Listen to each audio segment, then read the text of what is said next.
안녕하세요. 채부심의 부동산 멘토링 멘토링 1 최상욱입니다. 지금 구독자분들께서 멘토링 1화, 2화를 또 너무나 사랑해 주신 그런 이유 때문에 이렇게 3화까지 생존을 할 수 있게 되었습니다.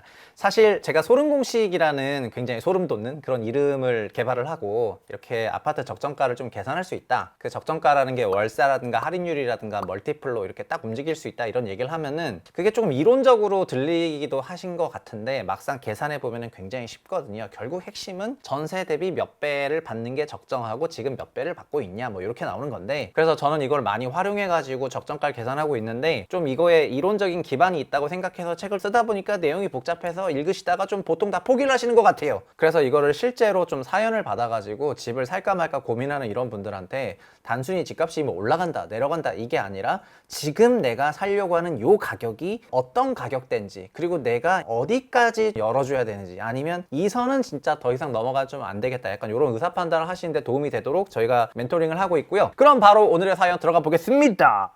자, 오늘의 사연. 안녕하세요, 최상욱 대표님. 경기도에 거주하고 있는 40대 부부입니다. 직장 때문에 이번에 안산으로 이사 고민 중입니다. 안산으로 가시는군요. 여러 단지 중에서 안산 고잔동 레이크타운 푸르지오 25평을 생각 중인데요. 전세로 들어갈지 매수를 할지 고민입니다.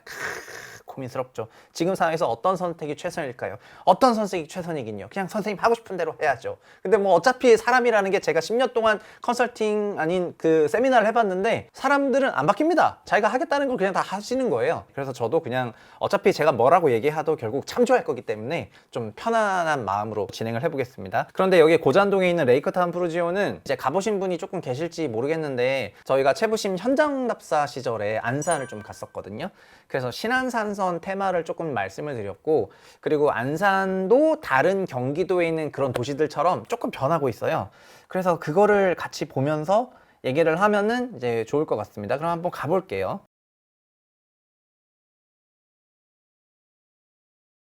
이제 고잔동 레이크타운 푸르지오고, 여긴 1569세대 2016년 2월 준공된 거고요. 25평을 보셨으니까 25평으로 한번 봐볼게요. 용적률 300%가 넘고 건폐율이 16% 정도 됩니다. 이게 거리 지도로 보면은 좋을 것 같은데요. 여기서 이렇게 보시면은 저희한테 그 현장 답사 영상에는 드론샷도 있거든요. 그래서 이제 드론 장비도 또 100만 원 이상 더 가지고 저희가 좀 날렸는데, 그 샷도 한번 영상에 기회가 되면 그 PD 듣고 있나? 여기 잠깐 띄워주시면 감사하겠고요. 진짜 하늘에서 보면은 진짜 어쨌든 좀 어마어마합니다. 확실히 좀 예쁘게 돼 있더라고요. 이렇게 생겨먹은 아파트입니다. 1500세대 넘는 대단지고, 여기를 지금 조금 보시는 이유가 있는데 조금 설명을 드리면요. 이 안산에는 신안산선이라고 하는 노선이 이렇게 쭉 지나가고 있고, 여기 이제 중앙역, 신안산선 중앙역이 있고요. 그리고 요게 좀 더 내려가서 이 한양대학교 에리카 캠퍼스 단지역으로 또 가거든요. 그래서 레이크타운 푸르지오는 앞에 이렇게 천이 흐르고 있기 때문에, 안산천이 이렇게 흐르고 있기 때문에 사실 거주 환경은 되게 자연 친화적인 그런 환경이라고 할 수가 있을 것 같아요. 그리고 기본적으로 신축이고, 그리고 중앙역은 4호선이면서 동시에 신안산선이니까 굉장히 메리트가 있죠. 근데 신안산선 관련해서는 저희 그 네이버 프리미엄 컨텐츠 팀이 조사를 한 것도 있었어요. 그래서 리포트를 조금 만들어서 이거를 좀 판매를 했었는데, 오늘 리포트의 일부를 조금 보여드리면은 기본적으로 신안산선은 여의도에서부터 쫙 서부권역을 거스르면서 광명부터 시작해서 쭉 내려오는데, 그게 광명에서 줄기를 쳐가지고 지선과 본선으로 나눠지게 돼 있습니다. 그래서 본선은 여기 이렇게 쭉 내려와서 성포역, 중앙역, 여기 호수공원역, 한양대역, 여기 레이크타운 푸르지오는 여기 호수공원역 바로 앞에 있는 거가 되는 거죠. 그리고 지선은 이쪽으로 달미역, 선부역, 그 다음에 초지역, 여기 초지역이라고 있고, 여기에 또 아파트 단지가 많이 있거든요. 초지역 메트로로 들어가는 그런 아파트 단지들이 많이 있는데, 우리가 알고 있는 안산 신시가지는 여기가 좀 신시가지고요.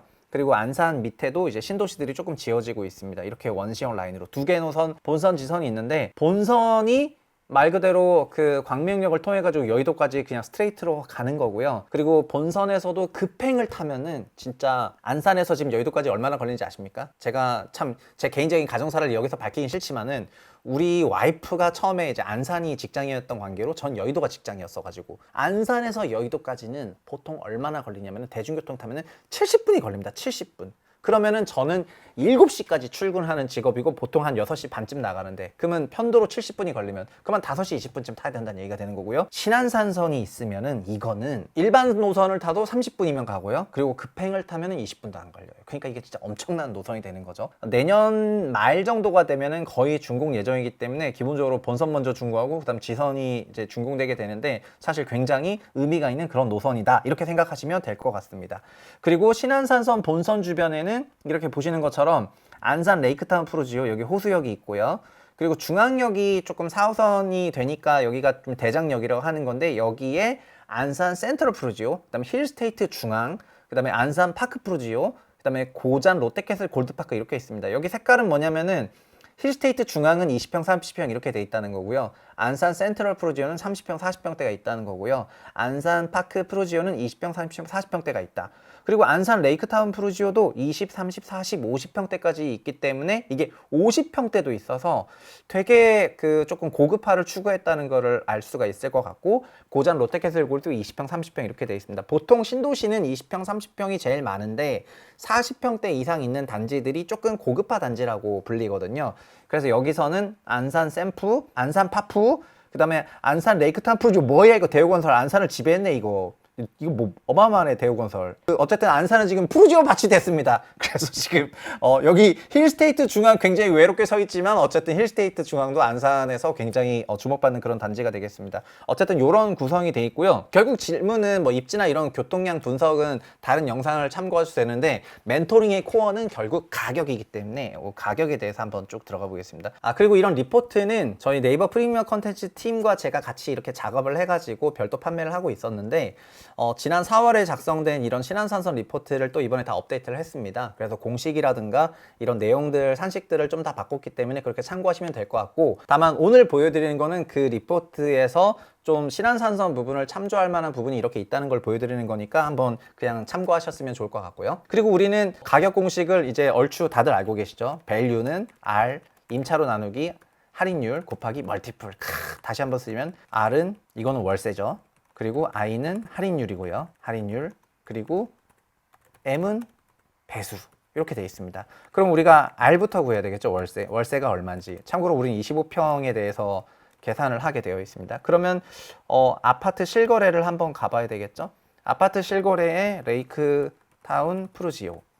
안산 레이크타운 프루지오를 쫙 가면은 이렇게 실거래가 뜨는데 아실의 장점은 이렇게 월세만 조금 발라서 보기가 좀 편하거든요.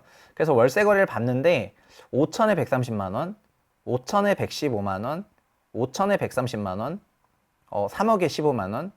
이렇게 2023년 기준으로 25평 월세는 4건밖에 없어가지고 그 월세의 시장성이라는 거는 여러 건 거래가 되면 될수록 시장성인데 월세의 시장성은 조금 약한 것 같습니다. 그래서 전세를 봐보면은 전세는 뭐 3억 5천, 3억 3천, 4억 8천 3억 5천, 3억 8천, 3억 뭐 이렇게 쭈루룩 돼 있는데 이걸 보면은 전세 거래는 굉장히 빈번하게 일어나고 있다는 걸 확인할 수가 있을 것 같거든요. 그래서 2023년에 거래된 것만 3억 5천부터 시작해서 쫙 거래가 됐는데 평균적으로 여기가 지금 한 3억 3천만 원 정도의 전세 거래가 되고 있어요. 그래서 보통 월세를 이렇게 할인율로 나눠서 우리가 환산 전세를 구하는데요. 이렇게 월세가 적을 때는 어차피 그냥 전세를 곧바로 쓰셔도 됩니다. 뭔 얘기냐? 전세는 3.3억이다. 이렇게 그냥 쓰셔도 돼요. 3.35억인데 3.4억이라고 하겠습니다. 그대로 써도 됨. 왜? 전세 거래가 훨씬 많고 월세가 작으니까. 그러나 다만 우리가 할인율이라는 거는 통계청 사이트를 통해서도 계산이 되고 여기 단지 월세 전세를 스왑하는데 얼마를 쓰는지도 할인율을 계산하면 되는데 현재 조사해 보면 할인율은 5.3% 정도가 나옵니다. 왜 정도냐면은 이게 23년 뭐 1월부터 23년 5월까지를 이제 쭉 계산하거나 뭐 한 달이든 5개월이든 이렇게 평균화를 내면은 5.3% 정도가 나오게 되는 거죠. 그러면 계산이 되게 쉬워졌네요. 그러면은 3.4억 곱하기 멀티플 이게 몇 배냐만 하면 되는데 이게 5.3% 기준 원래 1.5배가 나옵니다. 이게 이론 멀티플입니다. 이거는 이제 제가 그 책에 있는 건데 이걸 설명하려면 30분 넘어가니까 이 부분을 스킵해서 넘어가는데 어쨌든 1.5배가 나옵니다. 그럼 곱해 볼게요. 3.4억 곱하기 1.5배 두둥 그러면 5.27억이 나오네요. 5.27억이 나옵니다. 자 그러면은 이게 이론 시세가 되겠습니다. 시세. 근데 이론 시세가 5.27억인데 그럼 실거래를 한번 봐보도록 할까요? 실거래를 봐보도록 하면은 이제 매매로 가서 두둥 보면은 허허 보시면 지금 한 달 평균 약 6억 원의 거래가 되고 있고 여기 딱 이렇게 6억이 빡 떠 있지 않습니까? 그리고 지금 보시면은 6억이라는 금액이 전혀 터무니없는 금액이 아니라 얘도 사실은 이렇게 조정을 받았던 거예요. 7억 5천만 원까지 갔다가 5억 내려갔다가 지금 반등해서 이제 약 6억대 이렇게 거래가 되고 있는 거거든요. 그래서 이렇게 반등 실거래가 나와서 6억대 거래가 되고 있는 게 뭐 완전 말이 안 되냐 하면 또 그것도 아닌 게 2020년 코로나 전에도 5억 5천 정도 했었던 게 7억까지 잠깐 튀었다가 한 6억으로 다시 온 거기 때문에 어느 정도 설명 가능한 그런 구간이긴 합니다. 그런데 우리 적정가는 얼마 나왔죠? 지금 계산기 기준으로 적정가가 이게 5.27이라니까 5.3억이라고 할게요. 5.3억이 나왔잖아요. 이게 이론 시세. 그럼 5.3억 나왔는데 실제 시세가 6억이죠? 그럼 이게 비싸냐? 비싼 거냐? 이런 질문이 되실 텐데요. 기본적으로 우리 컨셉이 그렇지 않습니까? 이 공식을 잘 보세요. 결국 공식은 이 전세, 요 부분이 전세잖아요. 전세고 이건 결국은 임차료인데 이 임차료에다가 멀티플을 곱할 건데요. 이 임차료가 현재는 전세 3억 4천인데 신안산선이 준공된 2년 후를 한번 생각해 볼게요. 2년 후에 전세가 이게 얼마일까? 여러분 지금 여의도까지 가려면은 안산에서 70분이 걸리는데 여의도까지 가는데 안산은 급행 20분, 완행 30분이면 간다고 한번 해볼게요. 그러면은 서울 통근 통학이 굉장히 좋아지지 않습니까? 그러면서 자연스럽게 다 이렇게 생각하죠. 개선될 것 같다. 근데 우리는 계산해야 되니까 얼마나 임차료가 상승할 것인가 이런 생각을 해야 되고 얼마나 임차료가 상승한다면은 현재 시세 6억이 정당화가 될 것인가 이런 생각을 해야 되거든요. 그러면 이렇게 말씀을 드려볼게요. 현재 기준의 할인율로 봤을 때 이론 멀티플이 1.55배잖아요. 그리고 실거래가 6억이죠. 그럼 역수를 해볼게요. 현재 P는 현재 가격은 6억 나누기 1.55배는 미래 전세 가격이죠. 미래 전세가 이렇게 되겠잖아요. 그럼 6억 나누기 1.55배를 한번 해보겠습니다. 그럼 다 지우고 6억 나누기 1.55배는 3.87억이 되네요. 자, 그러면은 전세가 3.9억 원이 된다면 이게 수용이 되면 현 매매 6억 원은 설명 가능. 이렇게 되는 거예요. 그러니까 지금은 3.9억일 수가 없죠. 왜냐면 교통 요인이 개선되지 않았기 때문에. 그러니까 임차료와 매매가는 굉장히 다른 패턴을 보이는데요. 일단 가격은 P는 미래를 반영을 합니다. 근데 임차료는 미래를 반영하지 않음. 오늘만 산다. 그 원빈 그 유명한 대사 있지 않습니까? 넌 내일을 보고 살지. 난 오늘을 보고 산다. 난 오늘을 보고 살죠. 죄송합니다. 과몰입해서. 내일을 보고 사는 놈은 오늘을 보고 사는 놈에게 죽는다. 이런 어마어마한 명대사를 하는데 어쨌든 임차료는 오늘을 보고 살고 근데 가격은 내일을 좀 땡겨온 거고 근데 멀티플이 고정됐다면은 이 가격이 설명되는 임차료는 전세가 3.9억 원 이렇게 되는 거거든요. 그러면 전세 기준으로 보면은 전세 기준 3.4억에서 3.9억으로 간다는 거는 이게 꽤 올라간다는 거예요. 이게 서울에서는 전세가 굉장히 높은 편이지만 3.9 나누기 3.4억을 하게 되면은 한 15% 정도 이렇게 한 약 15% 인상 이거를 염두에 두는 거거든요. 그럼 여기서 이런 생각하시면 됩니다. 뭐냐?